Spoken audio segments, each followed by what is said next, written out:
Bona tarda i benvinguts en una nova entrevista d'aquest cicle electoral. Avui conversem amb Ángeles Ribes, candidata de Ciutadans, Partit per la Ciutadania. Ángeles, benvinguda. Moltes gràcies. És la tercera vegada, Ángeles, que encapçales aquesta candidatura de Ciutadans, si no tinc els papers mullats. Al Parlament de Catalunya, la segona. No, perdó, ha estat primer una vegada a l'Ajuntament de Lleida i dos al Parlament de Catalunya. Fiquem-n'hi tres. Dic, a la tercera va la vençuda, ara traureu aquest diputada en aquest cas. Hombre, lo esperamos, desde luego vamos a trabajar por ello. Sabemos que esta es una zona complicada, que no es una zona en donde tradicionalmente Ciudadanos tenga una gran mayoría de voto, pero a todas las elecciones que nos hemos presentado, y de hecho ese era el objetivo, era ir creciendo en número de votos, creciendo en número de afiliados. En las anteriores elecciones prácticamente duplicamos lo que habíamos conseguido en la provincia y desde luego nuestra intención esta es duplicar y algo más. Que caiga la diputada ya lo veremos. Per què creu que punxa el discurs de Ciutadans a Lleida? No se trata tanto de que punche o de que pinche, sino de que es más difícil llegar a los sitios. Lleida es una provincia que es muy dispersa en cuanto a población, muy grande en territorio. Entonces es difícil que nuestro mensaje llegue a todo el mundo. Nosotros somos un partido que no tiene acceso fácil a los medios de comunicación. Esta casa siempre se nos ha tratado de maravilla, de hecho, pero no tenemos acceso a otro tipo de medios y realmente es difícil que nuestro mensaje llegue. La prueba está que donde ha llegado hemos aumentado de votos. Entonces, yo creo que más que un problema de mensaje, de discurso, de ideología incluso, es un mensaje de recepción, un problema de recepción de ese mensaje. Cuando logremos conseguir esto, yo creo que se notarà un aumento significativo de nuestro voto. A les passades eleccions generals, ara fa un any ben bé, s'està especulant si Ciutadans podria pactar amb la UPyD de Rosa Díez. Al final no hi va haver aquest pacte, fins i tot crec que Albert Rivera va dir que votaria UPyD. En aquest cas, no s'ha explorat aquest pacte per les eleccions catalanes, tenint en compte que sou formacions que defenseu una idea de ciutadania bastant similar? Bueno, el tema es que, como dice el refrán, dos no pueden si uno no quiere. Nosotros, de hecho, pedimos para las elecciones autonómicas vascas el voto para UPyD porque consideramos que representaban otra manera diferente de hacer política en un sitio que es además muy complicado, una comunidad autónoma complicadísima. Y en estas elecciones, pues bueno, ellos han respondido a ese ofrecimiento generoso presentando listas, bueno, están en su completo derecho, por supuesto. Rosa Díez no ha querido nunca, ¿el por qué? Pues eso se le debería de preguntar a ella. Yo, de hecho, a mí me han llamado afiliados de UPyD diciendo, bueno, pero ¿por qué no podemos estar en una lista? Bueno, a mí no me lo preguntéis, es un problema que lo tiene que decidir la líder de vuestro partido, Rosa Díez, que no ha querido, sus razones tendrá. Fiquem Ángeles Ribes, que surt diputada en aquestes eleccions per Lleida i que en aquesta propera legislatura es plantegi aquesta futura consulta o hipotètica consulta pel dret a decidir. Què votaria des del seu escó al Parlament? Que sí amb aquesta consulta? ¿Parlo de consulta o que no? Para poder llegar a ese supósito ya deberíamos de empezar porque debería ser legal. Nosotros, si la consulta no es legal, yo desde luego no participaré. De hecho, aquí en nuestra ciudad ya se hizo no hace mucho una consulta popular acerca del tema de la independencia, que bueno, fue a votar un 8% de la población, y eso que había un gran apoyo incluso por parte de instituciones. Recuerdo que estaba el Síndic de Greuges apoyando las consultas y por parte de otras instituciones se apoyó este tema. El resultado fue bastante lamentable en cuanto a participación, en cuanto a votos, ¿no? Nosotros siempre hemos tenido muy claro una cosa: cualquier consulta es válida siempre y cuando se haga dentro de los márgenes de la legalidad vigente. Lo que no puede ser es que, como no me gustan las leyes porque no me favorecen, entonces rompemos la baraja y hacemos consultas o hacemos otras cosas. Si todos hiciéramos lo mismo, este país sería completamente ingobernable. Ahora bien, si usted me dice, en el caso de que se hiciera mediante un acuerdo con el Congreso de los Diputados una consulta o un referéndum vinculante o no acerca de la separación, mi voto estaría claro, sería no. Però no em referiria tant al que votaríem una consulta final, sinó si apoyaria la convocatòria d'aquesta consulta des del Parlament si es fes pels canals legals habituals. Dentro de los límites legales, ¿por qué no? ¿Por qué no? Yo ahí no veo ningún inconveniente. El problema, insisto, es saltarse los límites legales, no puede ser. Y menos por parte de gobernantes que están obligados a hacerlos cumplir a la ciudadanía. ¿Qué credibilidad tiene un gobernante o el representante de una administración a la hora de decirle a sus gobernados que deben de cumplir la ley cuando él es el primero en saltársela cuando no le interesa? Entonces, cuando lleguemos a ese río miraremos de cruzar ese puente. Es decir, si no hay una legalidad, desde luego nuestro rechazo será absoluto, y si hay una legalidad, pues bueno, ya veremos a ver cómo se desarrolla, porque entonces habrá que empezar a hablar de cómo se plantea la pregunta, de cuáles serán las mayorías apropiadas, de qué tipo de censo se va a utilizar, porque claro, podrán votar todos los catalanes, incluso aquellos que están viviendo o empadronados fuera de Cataluña, que también tendrán algo que decir acerca de este tema. ¿Qué dirán el resto de españoles? Nosotros siempre hemos pensado que lo que nos afecta a todos se debe decidir entre todos, no solamente entre una parte. Entonces, realmente sería un tema complicado, pero en democracia todo se puede hablar. Lo que no se puede es forzar la situación y obligar a la ciudadanía a saltarse la ley porque uno tiene el capricho. Eso no puede ser. ¿Vostès, Ángeles, apoyarían una España federal? Bueno, de hecho, el Estado autonómico todavía me tienen que explicar a mí exactamente cuál es la diferencia con nuestra España federal que propugnan algunos. Es decir, ¿el cambio de nombre? El que en lugar de ser comunidad autónoma catalana o comunidad autónoma madrileña sea Estado federal catalano, Estado federal murciano. Es que realmente si nos vamos a fijar en lo que es el fondo, en el contenido, el Estado de las autonomías prácticamente es un Estado federal. Bueno, se pueden hacer muchas cosas, pero lo que no se puede hacer tampoco es manipular las palabras para que la gente piense que está viviendo una realidad completamente diferente de la que es. Y realmente, si nos vamos a mirar cómo están los Länders alemanes o países completamente federales, como puede ser Estados Unidos, no hay tantas diferencias con el Estado autonómico español. Lo único que yo creo que sí que deberíamos de terminar de una vez es de hacer la distribución de competencias, hacer la distribución de las recaudaciones y hacer la distribución de los gastos. Y creo que simplemente haciendo eso, las cosas quedarían mucho más claras y mucho más definidas y probablemente tendríamos menos problemas a la hora de tener esto de qué somos, federales, confederales, asimétricos, no simétricos, en fin. Considera que cal un millor finançament que el que tenim actualment? Naturalmente, y no solamente a la Generalitat de Cataluña, sino también a todas las administraciones, a los ayuntamientos, por ejemplo. Yo sí creo que los ayuntamientos están muy mal financiados y que tienen competencias que no les corresponden, pero que las ejercen. Entonces, ese es un capítulo que hay que arreglarlo, que hay que cerrarlo, pero insisto, tiene que ser entre todos, no puede ser solamente entre dos. Esto no puede ser un pacto bilateral entre Cataluña, el Gobierno de la Generalitat, y el Gobierno de Madrid. No, tiene que hacerse en el marco de la LOFCA y tiene que ser entre todos. Y entre todos se tiene que decidir cuál es el mejor sistema para que todo el mundo pueda sentirse plenamente apoyado en sus reivindicaciones de tener una mejor financiación, pero sin perjudicar a nadie. Y eso es tan sencillo como reunirse y dejarse un poquito de partidismos y solucionarlo mirando el beneficio del ciudadano. Se podría lograr perfectamente, de hecho el año que viene es la reunión de la LOFCA. El señor Mas no quiso hacerlo porque a él le venía muy bien para sacar pecho y volver a hacer una gran proclama y de paso tapar la gestión nefasta que ha tenido durante estos 2 años. Però estarien d'acord amb allò que se'n diu la hisenda pròpia, la clau de la caixa? Más que la clave de la caja o una hacienda propia, yo sí podría llegar a estar de acuerdo en que la Generalitat, o bueno, en cualquier caso cualquier otro gobierno autónomo, tuviera una parte muy importante de la recaudación, porque el que gasta tiene que recaudar.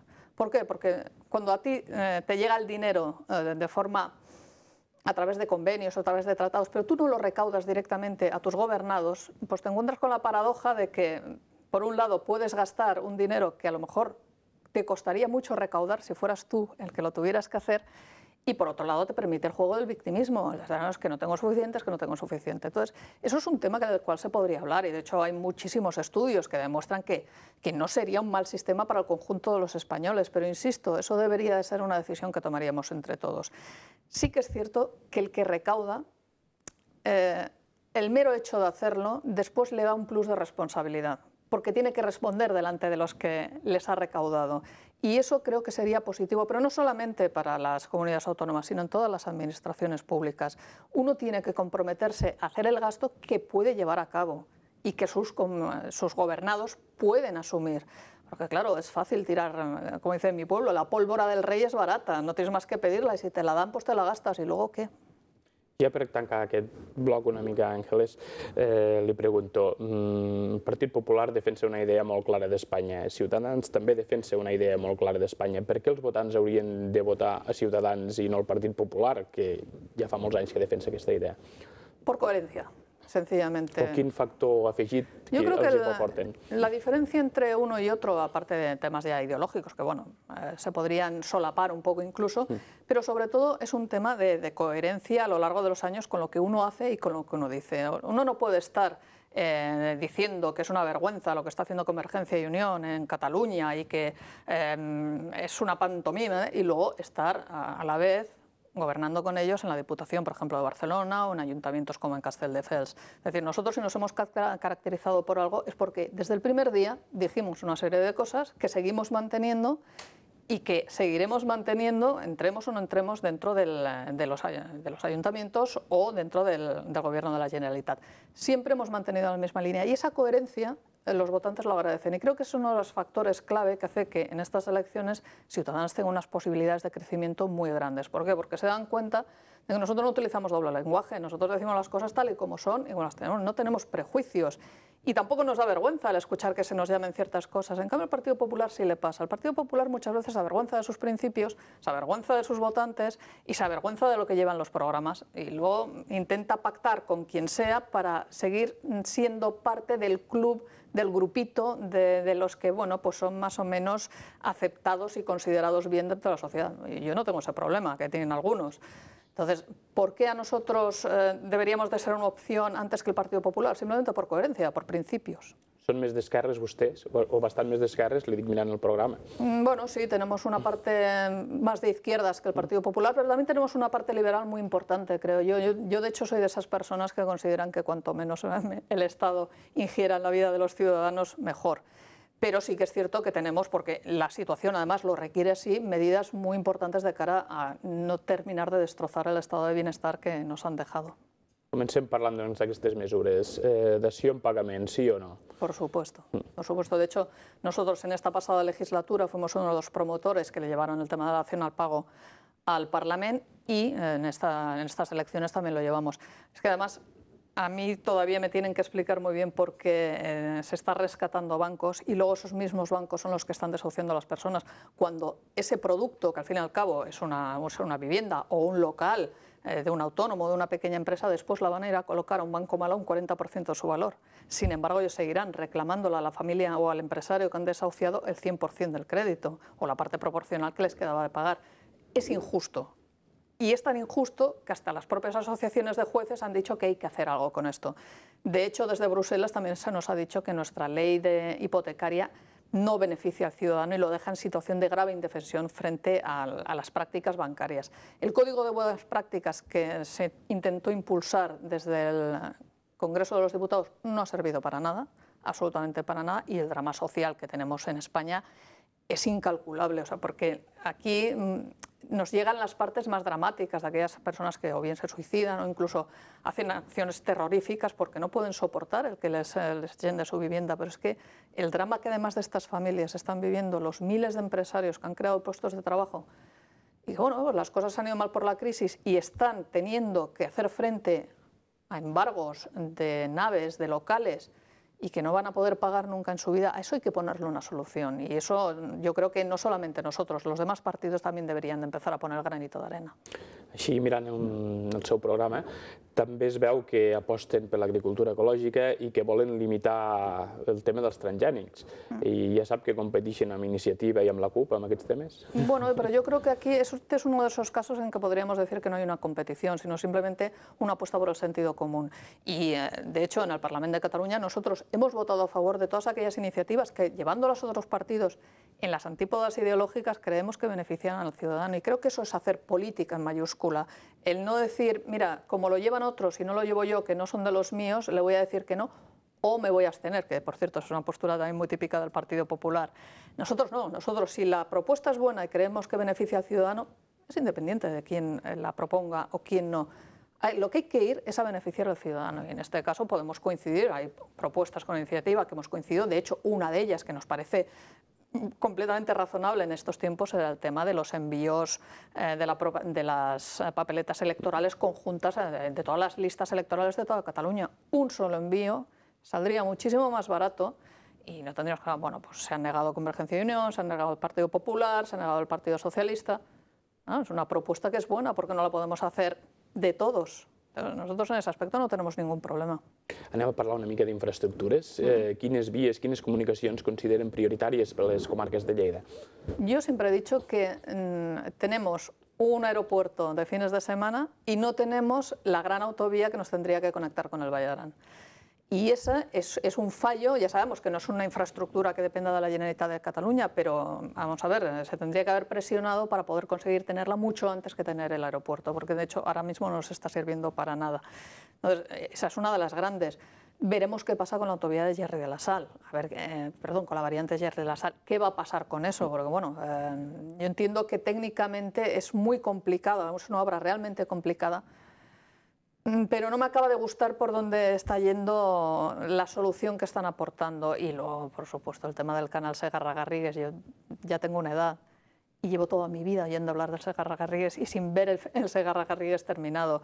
Creo que aquí ha habido una dejación muy grande de lo que teníamos que haber hecho en Bruselas. En esa Bruselas que ha ido el señor Mas a vender quimeras independentistas y le han vapuleado, y no se ha hecho el trabajo que se debería hacer para explicar en Bruselas por qué se necesitan este tipo de infraestructuras.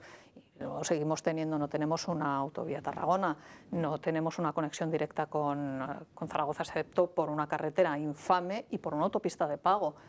Creo que realmente se nos tiene que intentar. Yo entiendo que ahora estamos en una época muy difícil y gestionar un presupuesto muy escaso es muy complicado. Pero bueno, las apuestas no tienen que ser a 4 años, ni a 8, ni a 10, tienen que ser a mucho más largo plazo. Y creo que hay cosas que deberían de dejarse fuera del juego partidista y tener un poco de visión de futuro a muy largo plazo, y en las cuales nos podríamos poner de acuerdo todos los partidos. Ha parlat Àngeles del Segarra-Garrigues i de l'aeroport. Comencem pel Segarra-Garrigues un altre cop. Dia de pressionar a Brussel·les, però pressionar a Brussel·les ho ha de fer Catalunya o ho ha de fer l'estat espanyol, que és el que té interlocució directa? I parlo ara exactament pel tema de les EPEs, que potser és el tema que preocupa més als Claro, que a catalans. nuestros agricultores. Es que, vamos a ver, aquí tenemos una serie de diputados que representan unos partidos y que cada uno está en un grupo diferente dentro de la Unión Europea. Sí que es cierto que el interlocutor, digamos, administrativo es el Estado español frente al gobierno de Bruselas. Y, por supuesto, por allí se ha de hacer mucho. Pero no es menos cierto que luego hay ciertos lobbies de presión que actúan en los diferentes grupos que están en el Parlamento Europeo, y allí tenemos diputados de todos los colores pululando en diferentes grupos y que no se sabe muy bien qué es lo que están haciendo, aparte de enviar cartitas chorras con el tema de los aviones, ¿no? Entonces, yo lo que exijo es que nuestros eurodiputados pues nos hagan un buen planning de cuáles van a ser sus actuaciones y que luego vengan aquí a dar la cara delante de nuestros agricultores y les expliquen qué han estado haciendo durante todos estos años. Porque lo que no puede ser es que al cabo de 2 años de repente te enteres con que multas por las cepas, y ahora ¿qué? ¿Qué han estado haciendo ustedes? ¿Han estado peleando o han estado durmiendo el sueño de los justos y viajando y cobrando sus dietas tan maravillosamente? Entonces sí que se debe hacer presión, y la presión, si la hacemos entre todos, muchísimo mejor. A partir de ahí, que tenga que ser el Gobierno de España el que lo haga, por supuesto, pero no estaría de más que también nuestros eurodiputados hicieran algo, viniendo de los partidos que vienen. També, Àngeles, tornant a l'aeroport, he vist el seu programa que parlen de Barcelona, parlen d'algun altre aeroport, però no parlen de Lleida. Abans deia que era un aeroport de caps de setmana. Què farien vostès amb l'aeroport d'Alguaire? Yo llevo mucho tiempo solicitando que se me enseñe el plan director de trabajo, el plan de viabilidad de este ayuntamiento. Todo el mundo me dice que existe y que está, pero yo no lo he visto por ninguna parte. Y lo primero es tenerlo y ver exactamente cuáles eran las previsiones y por qué no se han cumplido. Cuando uno va a montar una infraestructura, tiene que ser como cuando va a montar un negocio, una empresa, tiene que saber exactamente cuáles van a ser sus clientes potenciales, cuál va a ser el volumen de vuelos, cuáles van a ser, en fin, todo lo que va a necesitar para que ese aeropuerto vaya hacia adelante. Entonces, con este tema me da la sensación de que ha sido un aeropuerto propagandístico, para conseguir una serie de votos en un momento dado, porque siendo Lleida realmente una provincia necesitada de infraestructuras, hombre, pues vende mucho el poner un aeropuerto y tal, pero claro, aquí, cada vez que sale una cita electoral, de repente aparece, como por arte de magia, un cierto grupito que nos va a traer clientes. En un momento dado son los ingleses, que luego resulta que los esquiadores se los llevan a Andorra. En otro momento dado son los rusos, que luego resulta que se desdicen, no aparecen. Ahora se está hablando de que va a ser un centro de supervisión de las aeronaves de grandes líneas en cuanto a mantenimiento. Digo, bueno, a ver cuánto va a durar, porque probablemente pasarán las elecciones y al cabo de 3 meses se nos dirá que aquello no ha cuajado. Y yo echo mucho de menos esa planificación. ¿Por qué no lo hemos puesto? Pues por la sencilla razón de que lo que yo me niego en redondo, y mi partido también, es a crear falsas expectativas. Yo no puedo decir, generaremos una propuesta para que el aeropuerto Lleida-Alguaire consiga los vuelos a tal sitio, porque no va a ser real. Y yo no voy a hacer compromisos que no pueda cumplir, porque creo que eso es deshonesto. Entonces, lo primero es ver exactamente en qué consistía ese plan de viabilidad que no se nos enseña y a ver en qué ha fallado, porque igual era bueno, pero no se ha podido llevar a cabo la práctica, ¿no? Lo veremos, y luego abrirlo a la iniciativa privada. Va a ser la única forma. Yo las infraestructuras de este tipo creo que cuanto menos las gestionen las entidades públicas, mejor. En este momento estamos dejando un dineral inmenso simplemente en mantenimiento y en promoción, una promoción que no sirve para nada. Dejen de tirar ese dinero a la basura i utilitzen coses més prudentes. Ja tenim un minut, ja només, Àngels, però seria partidària, doncs, de privatitzar l'aeroport d'Alguaire? Sería partidaria de abrir esa vía y ver exactamente qué es lo que nos propone la empresa privada. Yo creo que a la empresa privada se le debe dar una oportunidad no solamente en esta infraestructura, sino en otras muchas. Eso sí, primero se ha de ver qué es lo que ofrecen. No puedes privatizarla al buen tuntún y decir, bueno, la dejamos simplemente y a ver qué pasa. No, no, hagan ustedes la oferta y entonces veremos si realmente es viable o no es viable y a partir de ahí pues hablemosla. Doncs Àngel Ribes, veurem això si acaba sent així o no. Moltes gràcies per l'entrevista i molta sort per aquest proper 25 de novembre. Muchísimas gracias a vosotros.